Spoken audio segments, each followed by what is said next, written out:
we believe, in some ways done to affect the entire community, to put fear in the entire community. Grand Traverse County Prosecuting Attorney Noelle Moeggenberg announcing today the suspect in the mass stabbing incident at the Traverse City Walmart is facing a terrorism charge and 11 counts of assault with intent to murder. Good evening, Northern Michigan. Thanks for joining us at 11. This afternoon, Grand Traverse County officials and Munson healthcare leaders held a news conference to give an update on the situation. Our Maya Engel brings us the very latest. I think it's fair to say that anytime you have someone that commits an incident or an act like this, there is some sort of mental health issue involved. 42-year-old Bradford Gille from Afton, Sheboygan County, entered the Walmart in Traverse City at 4:10 on Saturday afternoon. At 4:43, chaos erupted. Central Dispatch began receiving calls stating that there was a man with a knife inside the Walmart store in Garfield Township, Grand Traverse County, Michigan, actively stabbing people. Grand Traverse County Sheriff Mike Shea says that Gille injured 11 individuals. The weapon used was a folding knife with a 3.5-inch cutting blade. The 11 victims range in age from 29 to 84. Based on the information I have at this time, I think it's random. When the first deputy arrived at the scene minutes after Central Dispatch began receiving calls, the sheriff says multiple citizens, including one with a pistol, were confronting Gille in the parking lot, preventing him from harming further people. First of all, I commend them. It's not very often that we have citizens that are willing to step up and take action. Sheriff Shea says the deputy took Gille into custody without further incident. When you stop and look at from the time of call to the time of actual custody, it actually was the individual was detained within 1 minute. A motive has not been determined yet, but the sheriff says security footage from the store shows all 11 incidences. So that will be all part of the ongoing investigation. While it is not known exactly why Gille was at the Walmart Saturday, the sheriff says he may have lived in Grand Traverse County at one point. So he was somewhat familiar with the area. He had recently, it appeared, traveled to our area, I believe on the day of the incident. Sheriff Shea says that Gille does have a criminal record. Mr. Gille's history shows prior assaultive incidents as well as controlled substance violations. Gille is facing 11 charges of assault with intent to murder and 1 terrorism charge. Anytime there is a mass incident like this, where it is something that appears at least to be just a very random act of violence, it's something that is done not to individual people, not to those individual victims. Obviously, they are most affected, but it is, we believe, in some ways done to affect the entire community, to put fear in the entire community and to change how maybe we operate on a daily basis. And so that is why we're looking at that terrorism charge. Sheriff Shea commending everyone who was involved in the handling of the situation. When you look at the collaboration that took place from the citizen involvement to all emergency services, to our transport teams, to Munson Medical Center, to the media, it is unbelievable. And I think that speaks volumes for the community that we live in. In Grand Traverse County, Maya Engel, UpNorthLive News. A terrorism charge has a maximum penalty of life in prison. Gille is expected to be arraigned either tomorrow or Tuesday. We're now getting a clear picture of the timeline of the incident yesterday. Again, the Grand Traverse County Sheriff's Office says Gille entered Walmart at 4:10 p.m. and stayed in the store until the incident happened. At 4:43 p.m., Grand Traverse County Dispatch got calls about a man with a knife actively stabbing people inside the Walmart. A Grand Traverse deputy near the Walmart arrived at 4:46. Sheriff Shea says when the deputy arrived, multiple people, including someone with a pistol, were confronting the suspect in the Walmart parking lot. Munson Medical Center says it started receiving patients at 5:01 p.m. The sheriff says 11 people were taken to Munson for treatment, including a Walmart employee. The hospital said today one of those victims has been released.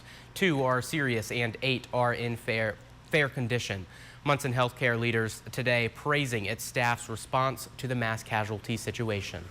Our commitment to the community shines very, very bright today. We're very proud of the well-coordinated responses. As Sheriff Shea indicated, those started in the field with EMS.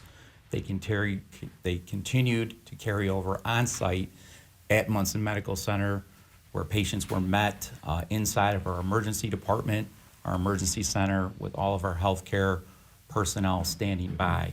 Our trauma team was alerted prior to their arrival, and this involved a multidisciplinary mobilization of clinical resources, but also support resources for our clinical team.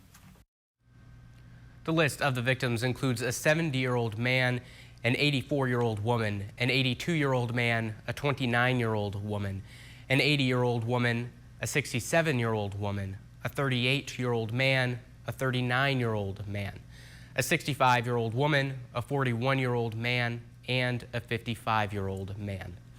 In a tragic situation, we're often told to look for the helpers, those who stepped up in a crisis to aid those around them, from the Walmart employees to the customers who stopped to help those who are injured. Tonight, our Allie Baxter brings us their stories. We heard a lot of commotion, and somebody next to me said something about, oh, dumb teenagers making a ruckus, whatever. But then the screaming and commotion got louder and more serious, and I overheard somebody yelling, "He's got a knife." I hear someone holler, "He's got a knife," and then screaming and running. A chaotic Saturday afternoon leading to an eerily quiet Sunday. What usually would be a jammed parking lot of grocery shoppers is empty, besides a couple of investigators. It was like your worst nightmare. Watching things on TV like that doesn't even come close. Jan Beatty and her husband were shopping when they witnessed an older woman attacked with a knife. I saw his arm wipe across her face, and he slashed her face. And then he went down the frozen food aisle, and my husband saw him stab a young man right in that aisle. Jan and her husband were caught on camera helping the woman, staying with her until first responders could take her to Munson Medical Center. I just left. We had groceries that were there. My sister had bought in some groceries, and they're still in the car at Walmart. We don't have them. And my mom had a cane that's in the cart that we don't have access to anymore right now either. Laura Fearns and her sister Juanita were at the self-checkout when people started screaming.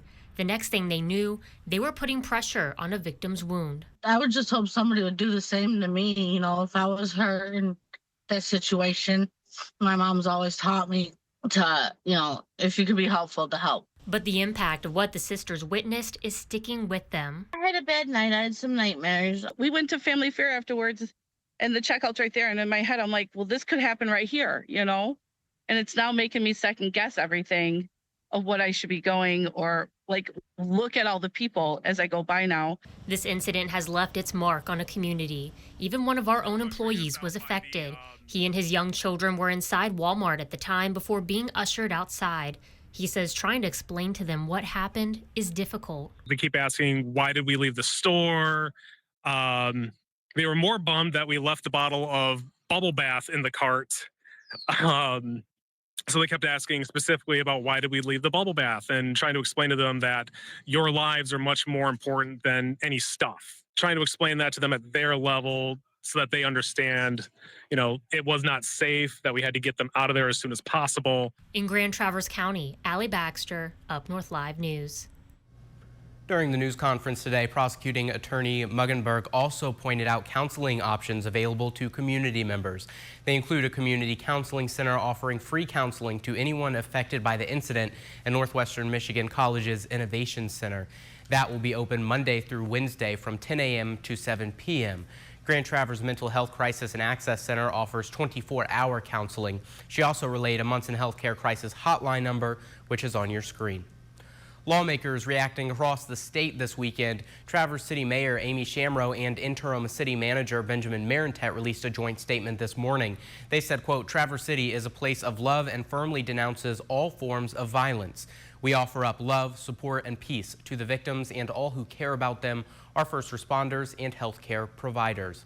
Attorney General Dana Nessel talking about what comes next. She said, quote, "Grand Traverse Prosecutor Noelle Moeggenberg is a dedicated career criminal prosecutor, and I maintain full faith in her and her office in the handling of this matter.